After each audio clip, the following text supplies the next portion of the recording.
Assalamualaikum warahmatullahi wabarakatuh. A'udzu billahi minasyaitonir rajim. Bismillahirrahmanirrahim. Alhamdulillahilladzi anara quluba ibadihil muttaqina binuri kitabihil mubin. Wa ja'alal Qur'ana shifaa'an lima fis sudur wa hudaw wa rahmatan lil mu'minin. Asyhadu an la ilaha illallah wahdahu la syarikalah wa asyhadu anna Muhammadan abduhu wa rasuluhu la nabiyya ba'dah. Pemirsa dan pendengar yang dirahmati oleh Allah, ada satu kisah yang dapat kita ambil hikmahnya. Pada suatu malam ketika Khalifah Umar bin Khattab dalam perjalanan melewati gurun pasir, beliau bertemu sekelompok kafilah. Saat itu malam begitu gelap. Masing-masing orang tidak bisa saling mengenali. Sahabat Abdullah bin Mas'ud berada dalam kafilah itu. Akhirnya Khalifah Umar memerintahkan seseorang untuk bertanya kepada kafilah tersebut, "Dari manakah kalian dan hendak kemana kalian?" Abdullah bin Mas'ud menjawab, "Min fajjin amik ila baitil atiq." Dari lembah yang dalam menuju Baitullah Al-Atiq. Jawaban tersebut membuat Khalifah Umar bin Khattab mengira bahwa di rombongan kafilah itu pasti ada orang yang sangat alim. Kemudian diperintahkannya pula untuk bertanya, ayat Al-Quran yang manakah yang paling agung?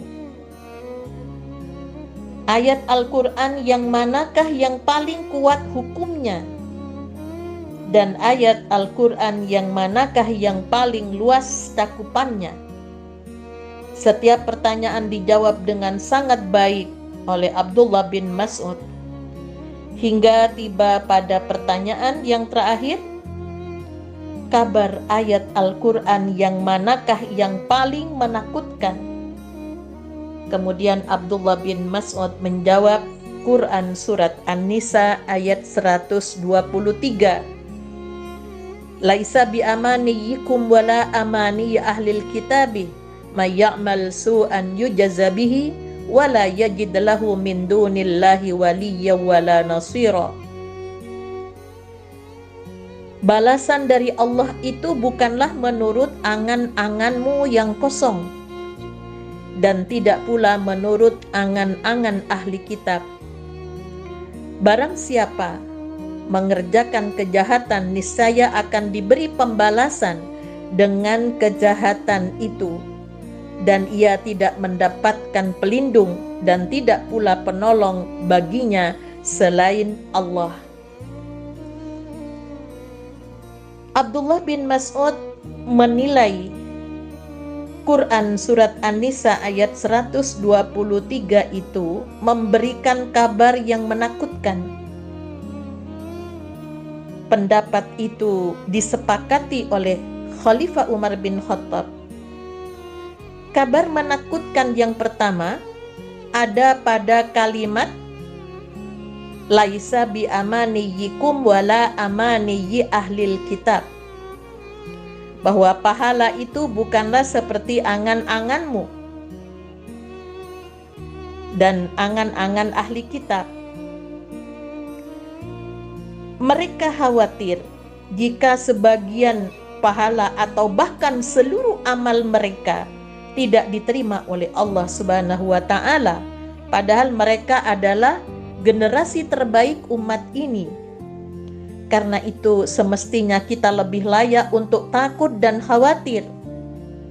Sebab semakin seseorang memiliki ilmu dan banyak amal, dia semakin takut kepada Allah Subhanahu wa ta'ala.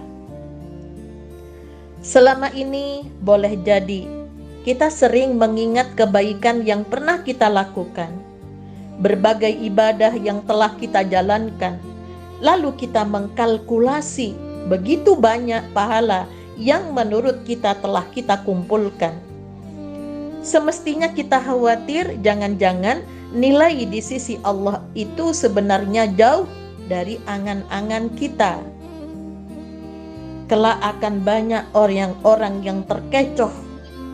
Mereka merasa telah berbuat yang sebaik-baiknya, padahal apa yang dianggapnya baik ternyata bukan kebaikan menurut Allah Subhanahu wa Ta'ala, sebagaimana firman Allah pada Quran surat Al-Kahfi ayat 104, alladzina dhalla sa'yuhum fil hayatid dunya wa hum yahsabuna annahum yuhsinuna sun'a, yaitu orang-orang yang telah sia-sia perbuatannya dalam kehidupan dunia ini, sedang mereka menyangka bahwa mereka telah berbuat sebaik-baiknya.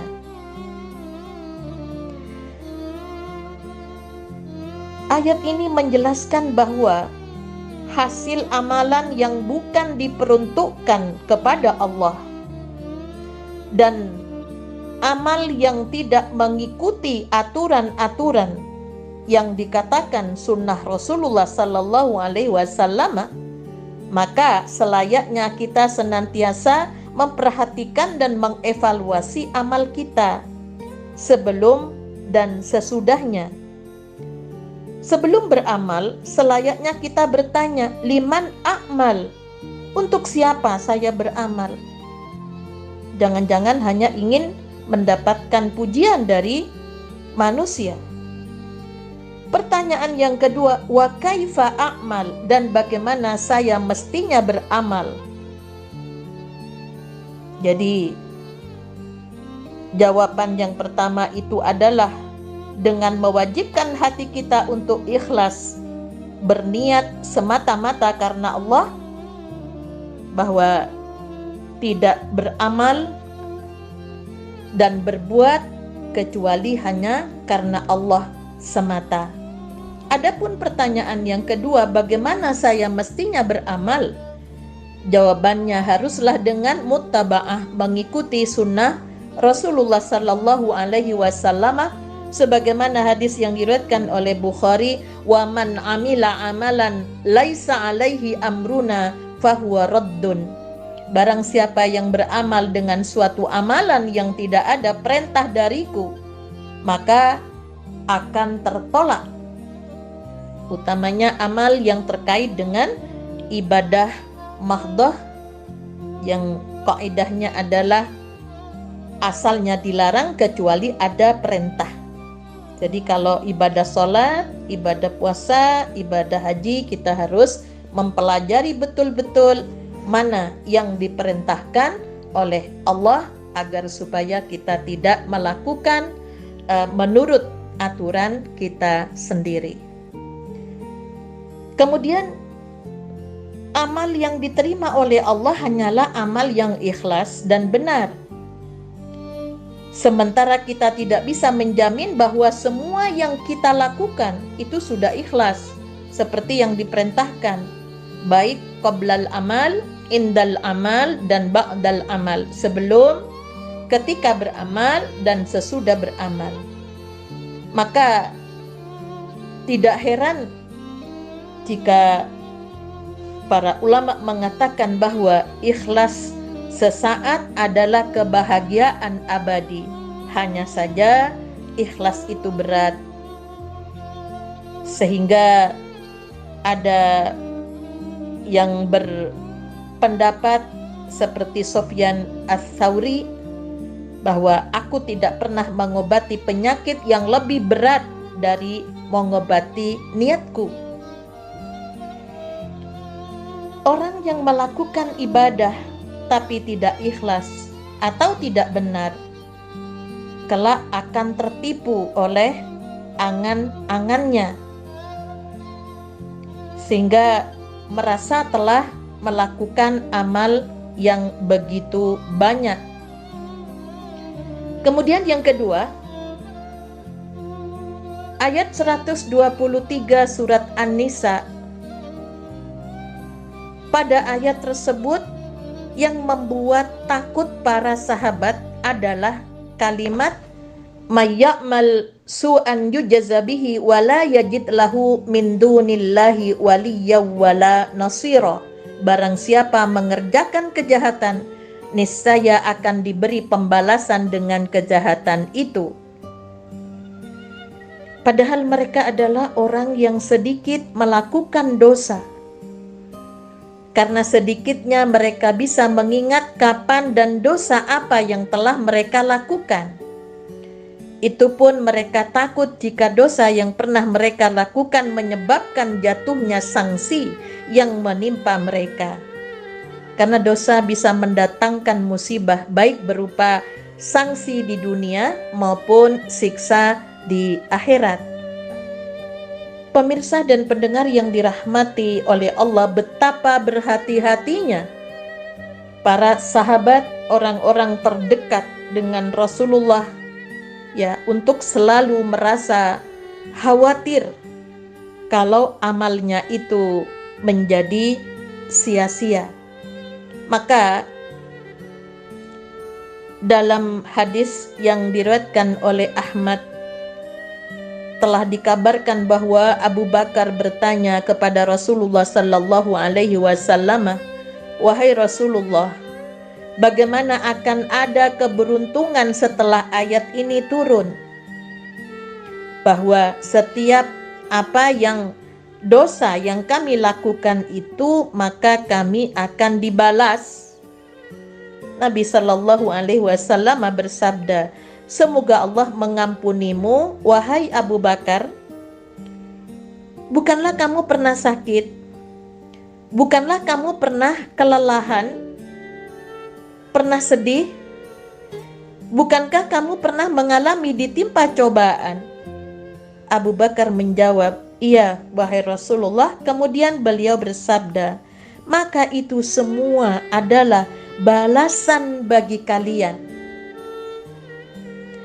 Sehingga musibah yang menimpa kita, kelelahan di dalam hidup, kesedihan, cobaan demi cobaan yang kita alami, bagi orang yang beriman tentunya tidak akan bersedih, karena itu akan digunakan oleh Allah untuk menutup kesalahan-kesalahan yang kita lakukan, sehingga amal ibadah yang kita lakukan dengan tulus, dengan niat yang benar, kemudian tata caranya juga sesuai dengan apa yang diajarkan oleh Rasulullah, maka itu akan menjadi utuh sebagai amalan kita yang akan diberi balasan oleh Allah, yang tentunya tidak pernah kita melihat bahwa Allah kalau membalas itu pasti ya kelipatannya begitu banyak ya, begitu banyak.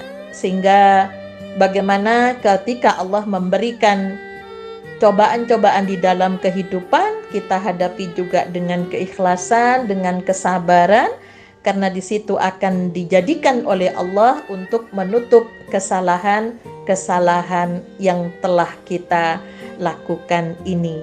Nah, sehingga ayat 123 menjadi ayat yang cukup menakutkan kalau amal kita tidak ditimbang, tidak dibalas oleh Allah karena salah niat, karena tidak sesuai dengan aturan-aturan Allah lewat Rasul-Nya. Kemudian yang dikhawatirkan kalau Allah memberikan cobaan-cobaan dalam kehidupan, kemudian kita tidak menyikapi dengan sabar, maka kita ini tentunya akan tidak punya bahan untuk menutup apa yang telah kita lakukan yang menurut kita itu adalah kebenaran. Ternyata di mata Allah itu banyak kita melakukan kesalahan-kesalahan. Maka Allah mengajarkan pada Quran surat Ali Imran ayat 193, Rabbana innana sami'na munadiyan yunadi lil imani an aminu bi rabbikum fa amanna Rabbana faghfir lana dzunubana wa kaffir 'anna sayyi'atina wa tawaffana ma'al abrar. Kita telah berupaya untuk memaksimalkan keimanan kita, kemudian kita minta ampun kepada Allah kalau kita melakukan pelanggaran dengan sengaja. Jadi dzunubana itu kita melakukan dosa di mana kita telah tahu kalau itu adalah suatu kesalahan. Kalau wakafir anna sayyiatina, kalau sayyiat itu bisa jadi kita melakukan karena tidak tahu atau karena kita lupa sebagai manusia. Maka itulah yang harusnya kita sampaikan setiap saat kepada Allah menjadi doa kita, sehingga kita watawafana ma'al abrar, diwafatkan seperti orang-orang yang telah berbuat kebaikan secara totalitas. Ketika beramal tujuannya untuk Allah, caranya juga sesuai dengan contoh Rasulullah. Kemudian ketika mendapatkan ujian-ujian dalam kehidupan, disikapi dengan penuh kesabaran bahwa ujian itu juga akan diberi oleh Allah nilai untuk menutup kesalahan-kesalahan kita.